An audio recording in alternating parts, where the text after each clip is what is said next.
Hello नमस्कार दोस्तों, मेरा नाम अभिषेक और आप देख रहे हैं हमारे चैनल झारखंड स्टडी। तो आज की इस वीडियो में हम आपको जो बताने जा रहे हैं सामाजिक विज्ञान क्लास 10 का सेट 4 बताने जा रहे हैं। ऑलरेडी 3 सेट पहले अपलोड कर दिया गया है, 3 सेट, और साइंस का 5 सेट पूरा अपलोड कर दिया गया है, जिसका प्लेलिस्ट का लिंक आपको डिस्क्रिप्शन में मिल जाएगा। ठीक है, आप पूरा कर लीजिएगा। चलिए अब क्वेश्चन की तरफ चलते हैं। तो क्वेश्चन मेरा पहला है, आर्नस्टेड रेनन कौन थे? तो आर्नस्टेड रेनन थे फ्रांसीसी दार्शनिक। ठीक, दार्शनिक थे, ये थे फ्रांसीसी दार्शनिक। ऑप्शन नंबर बी हो जाएगा पहला का। दूसरा है, जब फ्रांस जीतता है तो बाकी यूरोप को सर्दी जुकाम हो जाता है, किसने कहा?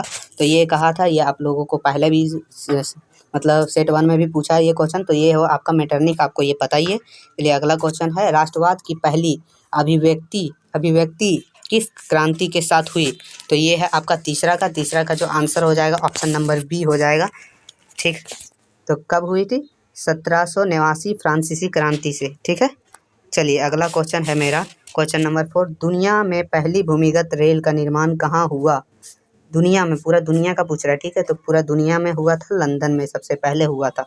तो ऑप्शन नंबर सी चौथा का सही है। अगला 5वां क्वेश्चन, यंग इटली एवं यंग यूरोप नामक भूमिगत क्रांतिकारी संगठन की स्थापना किसने की थी? तो ये है 5वां का आंसर, ऑप्शन नंबर बी हो जाएगा, मेजिनी। ठीक है, 5वां का ऑप्शन नंबर बी, मेजिनी। चलिए अगला क्वेश्चन की तरफ चलते हैं। तो अगला क्वेश्चन मेरा है, महात्मा गांधी ने असहयोग आंदोलन वापस लेने का फैसला कब किया? तो कब किया, वही तिथि बताना। ऑप्शन यहाँ आपको 4 दिया है, तो ये है ऑप्शन मतलब क्वेश्चन 6 का ऑप्शन नंबर बी हो जाएगा, फरवरी 1922 ईस्वी को किया था। ठीक है, भारतीय वाणिज्य एवं उद्योग परिसंघ FICCI की स्थापना कब हुई? तो ये कब हुई थी इसकी स्थापना, सो बताना है। तो क्वेश्चन 7 का मेरा ऑप्शन हो जाएगा बी, 1927 ईस्वी में इसका जो स्थापना है वो हुआ था। ठीक है, खिलाफत आंदोलन के प्रमुख नेता कौन थे? तो खिलाफत आंदोलन जो शुरू किया गया था उसका जो नेता था वो कौन था? तो ये है मेरा 8वां का, ये है मोहम्मद अली और शौकत अली। ठीक है, मोहम्मद अली और Shaukat Ali, option number B. चलिए 9वां क्वेश्चन है, नेपोलियन युद्धों के दौरान हुए बदलावों को खत्म करना किस संधि का उद्देश्य है? ये है 9वां क्वेश्चन, इसका आंसर हो जाएगा वीना की संधि। वीना की संधि, ऑप्शन नंबर बी। 9वां का ऑप्शन नंबर बी बिल्कुल सही है। चलिए अगला क्वेश्चन की तरफ चलते हैं। अगला क्वेश्चन है, विश्वव्यापी आर्थिक महामंदी की शुरुआत कब हुई? विश्वव्यापी आर्थिक महामंदी, ये मेरा 10वां क्वेश्चन है, इसका आंसर हो जाएगा 1929 ईस्वी में हुआ था। ठीक है, ऑप्शन नंबर सी 1929। आप ध्यान रखिएगा, और इसका आपको PDF मिल जाएगा टेलीग्राम चैनल पर, तो उसे भी ज्वाइन कर लीजिएगा। चलिए, निम्न में से किस देश में एकात्मक शासन व्यवस्था है? तो किस देश में एकात्मक शासन व्यवस्था है? तो ये मेरा हो जाएगा श्रीलंका। श्रीलंका में एकात्मक शासन व्यवस्था है। ठीक है, ऑप्शन नंबर डी, 11वां का ऑप्शन नंबर डी सही होगा। निम्नलिखित में कौन सुमोलित है? तो ये 12वां क्वेश्चन है, इसका हो जाएगा सी ऑप्शन नंबर, समवर्ती सूची, वन, विवाह, उत्तराधिकार, शिक्षा। ठीक है, ये है ऑप्शन नंबर सी, इसका आंसर सही हो जाएगा 12वां का। अगला है, अमेरिका में नागरिक अधिकार आंदोलन 1954 से 1968 किसके द्वारा चलाया गया था? तो ये जो चलाया गया था वो किसके द्वारा चलाया गया था, वही बताना है। तो मार्टिन लूथर किंग के द्वारा चलाया गया था। ये ऑप्शन नंबर डी हो जाएगा 13वां का। 14वां का आंसर क्वेश्चन जो है वो, श्वेत शक्ति आंदोलन कब शुरू हुआ? श्वेत शक्ति आंदोलन कब शुरू हुआ था? तो आपको यही बताना है। तो 14 का आंसर भी डी ही हो जाएगा आपका, 1966 से 75 तक। ठीक है, चलिए अगला क्वेश्चन की तरफ चलते हैं। अगला क्वेश्चन है मेरा 15 नंबर वाला, जो है, निम्न में से कौन सा तर्क लोकतंत्र के पक्ष नहीं है? तो कौन सा तर्क है? तो ये है 15वां का, ऑप्शन नंबर डी होगा। आप ध्यान से पढ़ लीजिए, देखिए, तांत्रिक देश अन्य की तुलना में अधिक समृद्ध होता है, यही होगा इसका आंसर। ये लोकतंत्र के पक्ष में नहीं है। ठीक है, अगला क्वेश्चन है, लोगों को राजनीतिक सुधार लागू करने में सशक्त बनाने वाला कौन सा अधिनियम श्रेष्ठतम है? तो ये है 16वां का आंसर आपका ऑप्शन नंबर ए हो जाएगा, सूचना का अधिकार, एक सूचना का अधिकार। अब अगला क्वेश्चन की तरफ चलते हैं। क्वेश्चन नंबर 17 मेरा है, इस समय निम्न में से किस प्रकार की सरकार बेहतर मानी जाती है? तो लोकतंत्र तरह की सरकार। ठीक है, ऑप्शन नंबर 17 का मतलब 17 क्वेश्चन का ऑप्शन नंबर सी सही हो जाएगा। अब चलते हैं क्वेश्चन 18, जो है, उन समूहों को क्या कहते हैं? तो देखिए, जो अगला क्वेश्चन है 18वां, उन समूह को क्या कहते हैं जो सरकारी नीतियों को प्रभावित करने का प्रयास करते हैं? ठीक है, तो देखिए, जो 18 का क्वेश्चन था, उन समूह को क्या कहते हैं, इसका जो आंसर हो जाएगा आपका, जो हो जाएगा ऑप्शन नंबर बी। ठीक है, दबाव समूह। ठीक है, किसी को भी प्रभावित करने वाले सरकारी नीतियों को कहते हैं दबाव समूह। अगला क्वेश्चन है लोकतांत्रिक व्यवस्थाओं के संदर्भ में कौन सा विचार सही है? लोकतांत्रिक व्यवस्थाओं के सफलतापूर्वक, ठीक है। तो इसका जो ऑप्शन मतलब 19वां का जो हो जाएगा ऑप्शन नंबर ए, ठीक है। लोगों के बीच टकराव को समाप्त कर दिया, ठीक है।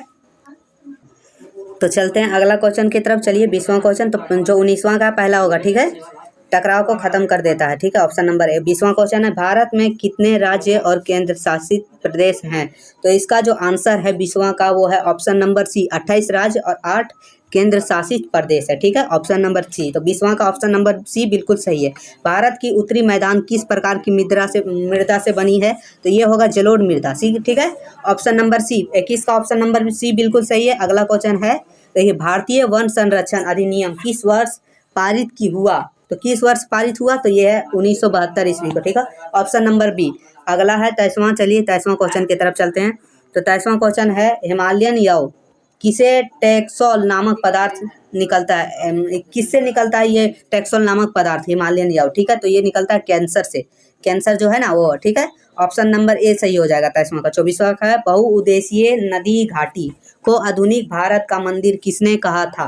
तो ये जो आधुनिक भारत का मंदिर कहा था वो किसने कहा था? तो ये कहा था हमारे ये जवाहरलाल नेहरू ने, ठीक है, जवाहरलाल नेहरू ने कहा था, ठीक है। अगला क्वेश्चन है 25वां, निम्न में कौन सा तर्क बहुउद्देशीय बांध के तर्क में नहीं है? तो ये जो 25वां का जो आंसर होगा वो ऑप्शन नंबर सी होगा, इससे भारी संख्या में विस्थापन होता है, ठीक है, ये गलत है, इसलिए ऑप्शन नंबर सी इसका आंसर है। चलिए 25वां का ऑप्शन नंबर सी। अगला है 26 का, झूम किस प्रकार की कृषि का उदाहरण है? तो यह है झूम किस प्रकार की है? तो यह है 26वां का ऑप्शन नंबर सी, जीवन निर्वाह। इसमें कुछ व्यक्ति यहाँ करते हैं तो फिर यहाँ से जाके यहाँ करते हैं, सब जगह मतलब अलग अलग जगह घूम घूम के करते हैं, झूम, उसी को कहते हैं झूम कहते हैं, ठीक है। HBJ पाइपलाइन की कुल लंबाई कितनी होती है? तो ये होती है 1700 किलोमीटर, ऑप्शन नंबर बी, ठीक है, ऑप्शन नंबर बी होगा 27वां का। अब चलते हैं 28वां क्वेश्चन, निम्न में से किस उद्योग का आधारभूत उद्योग कहा जाता है? तो ये है लोहा इस्पात उद्योग, लोहा इस्पात उद्योग, ठीक है, है ना। 28वां का ऑप्शन नंबर ए सही हो जाएगा। अगला है मैन चेयर ऑफ इंडिया कहा जाता है, किसको कहा जाता है? कौन से देश को, मतलब कौन से राज्य को कहा जाता है मैन चेयर ऑफ इंडिया? तो ये है 29वां का ऑप्शन नंबर डी, अहमदाबाद को कहा जाता है, ठीक है, अहमदाबाद को कहा जाता है। अगला है सीमा सड़क संगठन की स्थापना किस वर्ष हुई? तो सीमा सड़क संगठन की स्थापना जो हुई थी वो हुई थी, ये ऑप्शन नंबर बी हो जाएगा, 1960 ईस्वी में हुई थी, ठीक है। अगला चलते हैं 31वां क्वेश्चन, ठीक है, एक वर्ष का अधिकांशता प्राकृतिक प्रक्रिया से उत्पादन क्षेत्र की गतिविधि है, तो क्या है? तो ये आपका है 31वां का हो जाएगा ऑप्शन नंबर ए, ठीक है, प्राथमिक हो जाएगा, ठीक है। 32वां क्वेश्चन, कौन सा क्षेत्र भारत में सबसे बड़े रोजगार उत्पादक क्षेत्र के रूप में है? तो ये तृतीयक क्षेत्र है, ऑप्शन नंबर बी हो जाएगा। 32वां का ऑप्शन नंबर बी बिल्कुल सही है। अगला है 33वां का क्वेश्चन है, देखिए, मान लीजिए एक देश में 4 परिवार है, इन परिवारों के प्रति व्यक्ति आय 5000 रुपये है। अगर 3 परिवारों की आय क्रमशः 4000 रुपये, 7000 रुपये और 3000 रुपये है, तो चौथे परिवार की आय क्या होगी? तो इसे आप कैलकुलेट कर लीजिएगा, मैं बता दे रहा हूँ, इसका ऑप्शन नंबर ए सही होगा, 6000 रुपये, ठीक है, 6000 रुपये, ठीक है। 33 का ऑप्शन नंबर ए 6000 रुपये। चलिए अगला है 34वां, तो मनरेगा, महात्मा गांधी राष्ट्रीय ग्रामीण रोजगार गारंटी अधिनियम, इसका फुल फॉर्म है मनरेगा का।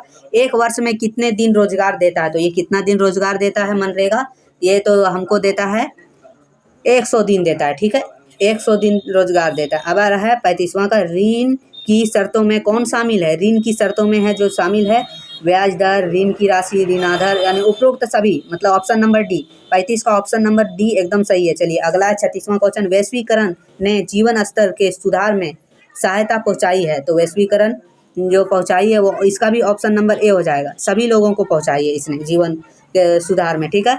अगला है 37वां, राष्ट्रीय उपभोक्ता दिवस कब मनाया जाता है? तो राष्ट्रीय उपभोक्ता दिवस हमारा 24 दिसंबर को मनाया जाता है, याद रखिएगा ये, ठीक है। अगला क्वेश्चन है, सार्वजनिक और निजी क्षेत्र आधार पर विभाजित है, क्या विभाजित है? तो ये आपको ऑप्शन नंबर बी होगा, नहीं ऑप्शन नंबर सी होगा, ठीक है, ऑप्शन नंबर सी होगा 38वां का, उद्यमों का स्वामित्व। अगला है 39वां क्वेश्चन है जो आपका, वो देखिए, वो है आपका आभूषणों की गुणवत्ता प्रमाणता के हेतु कौन सा हॉलमार्क का उपयोग होता है? तो एक मार्क होगा इसका। 39वां का ऑप्शन नंबर ए बिल्कुल सही है। अब लास्ट एंड फाइनल क्वेश्चन जो मेरा है सेट 4 का, वो है वैसी कंपनी जो एक से अधिक देशों में उत्पादन पर नियंत्रण करती है क्या कहलाती है? तो वो कहलाती है बहुराष्ट्रीय कंपनी। ठीक है, बहुराष्ट्रीय कंपनी। ठीक है, तो ये आपका हो गया है। ऑप्शन नंबर बी है 40 का, ऑप्शन नंबर ए है।